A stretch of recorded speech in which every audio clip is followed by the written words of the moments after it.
یہ بات اب آپ کو ہر شخص کی زبان پر یہ بات ہوتی تھی. ہر مسجد میں آپ کو 20-25 نمازی جن کے ماتھے پہ ذرا بڑا سا محراب ہوگا ضرور مل جائیں گے کہ وہ ہر کسی کو یہی سمجھا رہے ہوں کہ بھئی جہاد کا مطلب قتال نہیں ہوتا. اب آپ کو 2-4 بھی مشکل سے ملیں گے. اب پھر وہ سیڑھی اتاری جیش نے تو پھر اس پر آگے کہ نہیں جہاد کا معنی قتال ہوتا ہے، اس کی شرائط نہیں پائی جاتی.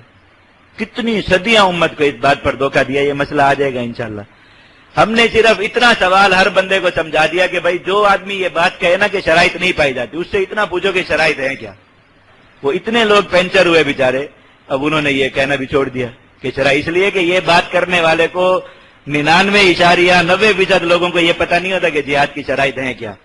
بس وہ چونکہ ایک سنی سنائی بات ہے نا، بزرگوں سے سنا ہے کہ جہاد کی شرائط نہیں پائی جاتی تو بس آگے بیان کر دیتے ہیں کہ جہاد کی شرائط نہیں پائی جاتی، پتہ خود نہیں ہوتا. اب آگے سے کوئی سوال کر لے کہ بھائی پھر بتاؤ جہاد کی شرائط کیا ہے تو پینچر ہو جاتے ہیں. اب اس ڈر کی وجہ سے یہ کہنا چھوڑ دیا. پھر وہ شرائط بھی الحمدللہ مجموع میں لوگوں کو کہلوا کے یاد کروا دیا. آپ لوگوں کو یاد ہوں گے انشاءاللہ، ہم پھر بھی دوہرا لیں گے، بار بار آپ نے پڑھی ہوں گی. تو آپ کے سامنے کبھی کوئی کہے گا کہ جہاد کی شرائط نہیں پائی جاتی. اب یہ سیڑھی بھی بیچارے باجلے ناخواستہ اترے تو پھر یہ ہو گیا کہ جہاد کا وقت نہیں، مطلب بھی قتال ہی ہوگا، چلو شرائط بھی پائی جاتی لیکن وقت نہیں ہے.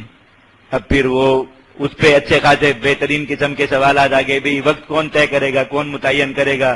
قرآن و حدیث میں کہاں آیا جس چیز کا وقت ہوتا ہے؟ اللہ تعالیٰ نے نماز کے بارے میں خود فرمایا کہ نماز کا تعلق کس کے ساتھ ہے؟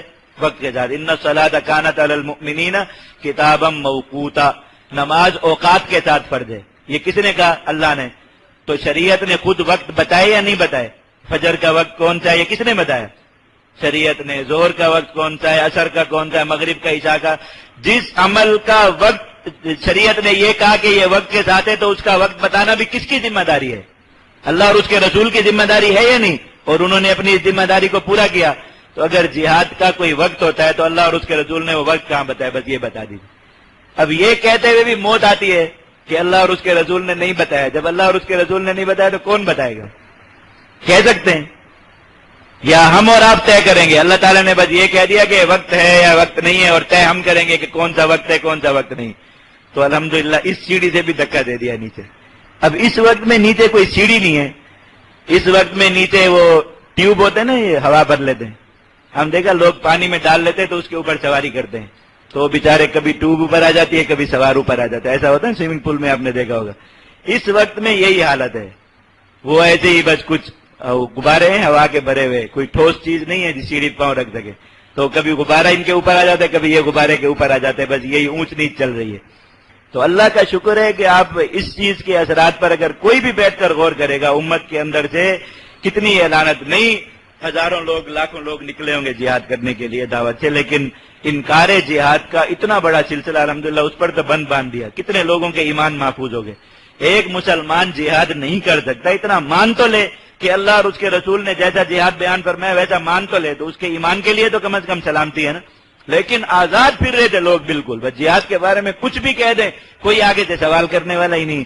اب جب سوال کرنے کے لیے ہر جگہ پہ لوگ ہو گئے تو آپ نے خود دیکھا ہوگا اپنی اسی اس میں کہ کتنی سیڑھیاں لوگوں کو اترنا پڑ گئی جہاد کے بارے میں. تو امت انشاءاللہ جیش کا یہ احسان ہمیشہ یاد رکھے گی. جیش بھی رہے گی انشاءاللہ، جیش کہیں نہیں جاتی اللہ کے فضل سے. لیکن نہ رہے اگر اللہ تعالیٰ قادر ہیں جس چیز کو جس وقت ختم کرنا چاہیں، اللہ تعالیٰ کی مشیت ہے، کسی کا کوئی ٹھیکہ تو نہیں ہے اللہ تعالیٰ کے ساتھ کہ جو چیز بنی ہے وہ ضرور باقی بھی رہے گی. لیکن انشاءاللہ یہ بات ضرور باقی رہے گی کہ جیش نے انکار جہاد کا فتنہ پھیلانے والوں کو سیڑھیوں سے اتار کر ٹیوبوں پہ چڑھا دیا تھا اور ان کے پاؤں کے نیچے زمین نہیں رہنے دی تھی. ان کے پاس کوئی ٹھوس بنیاد اور کوئی ٹھوس دلیل نہیں رہنے دی تھی. اور اس میں باقی سب چیزوں کے علاوہ جو بہت بڑا کردار ہے وہ یہ فتح الجواد کا اور یہ دورات تفسیر آیات الجہاد کے سلسلے کا.